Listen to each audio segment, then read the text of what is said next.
Didn't see you there. Breck, a clumsy but beautiful portmanteau introduced to the world in 2015 by our beloved officiant Nick Jackman at our wedding. Hurst, an archaic Germanic word meaning wooded hillock, located in the funky and historical town of Franklin, Tasmania, nestled in the Huon Valley, which is famed for its cider and apples. Welcome to Breckhurst.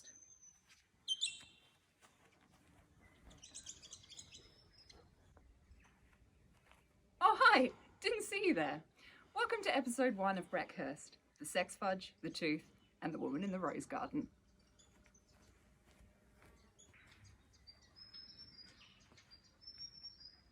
So a little bit of backstory for those of you who might not know. Brad and I have wanted to move to Tasmania for the last 3 years. Why we wanted to will hopefully become clear throughout this series of Breckhurst, but yeah, we wanted to come, we did it. We have been here precisely 1 week today. The last 2 weeks have been exhausting. We have discovered new levels of exhaustion that we didn't think were previously possible. Jake, sorry. We drove from Adelaide to Melbourne and then took the ferry over to Tasmania.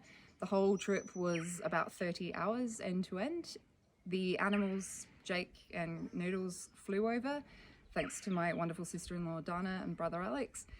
We picked them up at the airport and then we arrived at Breckhurst. So we have been flat out the last week. We have done an insane amount of stuff already, more stuff around the house and for the house than we ever did in our old place where we lived for 10 years. Anyway, so what we wanted to do in this episode, because we need to drag out content, so the house tour and the full property tour will have to wait. But in this episode, which as you may remember is called Sex Fudge, the Tooth, and the Woman in the Rose Garden, we just wanted to show you a few of the things, the random items we found around the property that really speak to who the previous owners were as people. Come on, let's go to the sacrificial stones.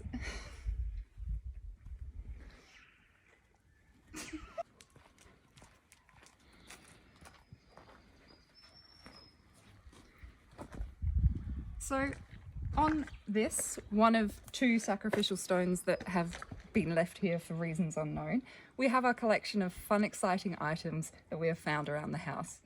These items are looked over by this beautiful artisan statue. It's probably Mother Teresa or something. She's got a bit of moss on her, but she has the right expression for the following items. Item number 1, found when I was cleaning out the cupboards of the kitchen. We have a human tooth. Yes, I'm touching it. I have touched so many disgusting things in the last 2 weeks, I've stopped caring. This is a human tooth. It's actually pretty clean. Might have a filling in it. We're going to keep this here as an homage, I guess, to the previous owners. The next thing that Brad found when he was scrabbling around the wardrobe in our bedroom, was milk chocolate flavoured body paint, which, you know, no judgment. It expired in 2007.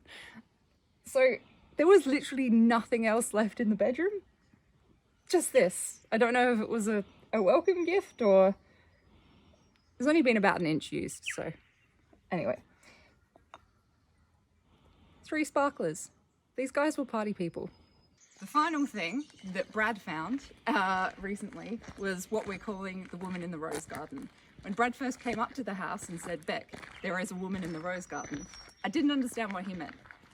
We live essentially in Jurassic Park. We are so remote that people don't just wander up here. And the way he was so calm about this woman in the rose garden was just out of character for Brad. So I asked him to show me what it was. Come with me, we'll see the woman in the rose garden. Also, we have a rose garden. Not to brag. Welcome to the rose garden.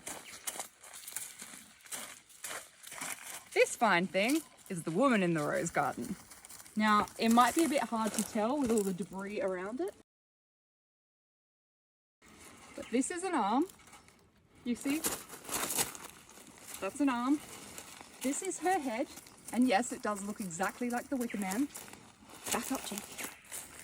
These are some pretty beautiful roses that she's holding in her other mitt. This is a nice waist, nice tight empire waist. And this is the stake that goes up her back. We assume that they were going to attempt to grow roses out of this. Do you have any idea how hard this would be to make? This is mattress springs. Like, the strength required to bend this, it's very admirable. However, the unfinished nature of this is quite reminiscent or representative of pretty much everything on this property. So we're very excited by the projects we have ahead of us, but holy crap, it's gonna be a lot of work.